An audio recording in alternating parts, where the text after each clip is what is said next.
Cause the universe is mental, I don't have no time to stress. I need the naked truth like a liar undressed. And if it ain't aligned with spirit, then I promise I ain't pressed. They're begging to go viral cause they think they up next. Now what's the next man is doing? See, I couldn't care less. That's probably the reason why I'm always triple blessed. Never given to temptation unless it's just a test. Now who the fuck gon' check me when I'm ascending to my best? You see. What's up, collective? It's Michaela. I'm back for another prophetic word. Please don't mind me. I'm all sweaty from working out. So 2 nights ago, God put it in my heart to release this. It was 1:24 in the morning. So what he was talking to me about was, I got the question, does everything happen for a reason? And I'm getting that a lot of us in the collective are struggling with that right now. And what he said was, time isn't real, right? So he wants me to explain. God brought me to John 7, 1-13. After these things, Jesus walked in Galilee, for he would not walk in Jewry, because the Jews sought to kill him. Now the Jews' feast of tabernacles was at hand. His brethren therefore said unto him, Depart hence, and go into Judea, that thy disciples also may see the works that thou doest. For there is no man that doeth anything in secret, and he himself seeketh to be known openly. If thou do these things, shew thyself to the world. For neither did his brethren believe in him. Then Jesus said unto them, My time is not yet come, but your time is away ready. The world cannot hate you, but me it hateth, because I testify of it that the works thereof it are evil. Go ye up unto this feast. I go not up yet unto this feast, for my time is not yet full come. When he had said these words unto them, he abode still in Galilee. But when his brethren were gone up, then went he also up unto the feast, but not openly, but as it were in secret. Then the Jews sought him at the feast, and said, Where is he? And there was much murmuring among the people concerning him.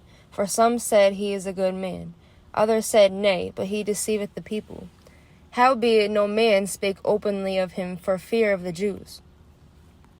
So I just went and I read the rest of the chapter, and basically, because nobody could prove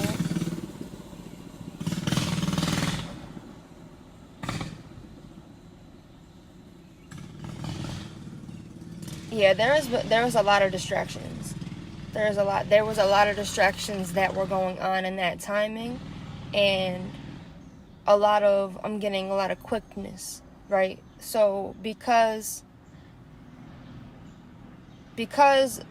everyone was scared of the Pharisees, basically, and nobody knew the law, right? So what God says is, my people perish from their lack of knowledge, right? So when one doesn't know their own law and wherever they reside, they cannot stand up for themselves or other people, right? And then on top of that, there was like energetic distractions going on around them that were just making them like disregard what was going on. So on the last day of the feast, Jesus said to everyone, For whoever thirsts, come unto me and drink. He that believeth in me, out of his belly shall flow rivers of living water.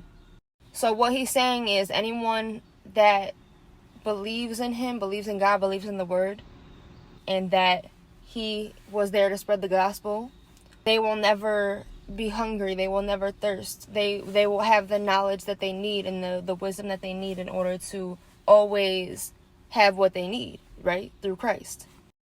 But because there was such a split in opinion, there was arguments, and people were scared of the law enforcement and the backlash or whatever it is that they would get from speaking to and receiving blessings from Jesus, that nobody ended up going to him and getting healed. He also ended up telling them, basically, you guys don't have long with me, right? And wherever I end up going, you're not going to be able to come and be healed. So take advantage of the time that you have with me now, right? And that confused everyone in the Pharisees, and they questioned him and repeated it back and said, what do you mean? Where you go, we won't be able to find you. What do you mean? And he didn't explain himself. Basically saying, I know that you guys are going to kill me. And when I return back to my Father who sent me to you to help, you can't go back on what you do, right? So what God was saying is, I have authority over all things. As his children, we all have free will, and he will not overpower our free will unless absolutely necessary. God knows what the devil's plans are. Therefore, if you're one of his, you're protected by divine instruction.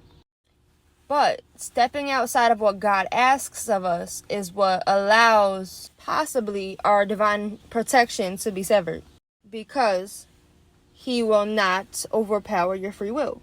Staying inside the boundary lines that were created for us is the only way that God can ensure success in all areas of our life. And God wanted me to stress, I'm nowhere near perfect. I'm not at all. So the only time I know that I'm completely protected and my successes are protected, not physically, because I'm still under divine protection because I do God's work, but my successes aren't always protected if I step outside of those lines and I sin. This is something we accept when we take on that responsibility. How does one gain divine protection? Energetic sacrifice, selfless acts, living and speaking from the heart, servicing others without compensation or expectation, allowing God to give you direction and insight before making moves.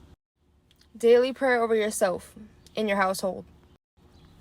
Daily prayer for others that ask you to pray for them. Divinely led prayers, for example, God might ask you to pray for a divine counterpart, or maybe he'll ask you to pray for someone in your family.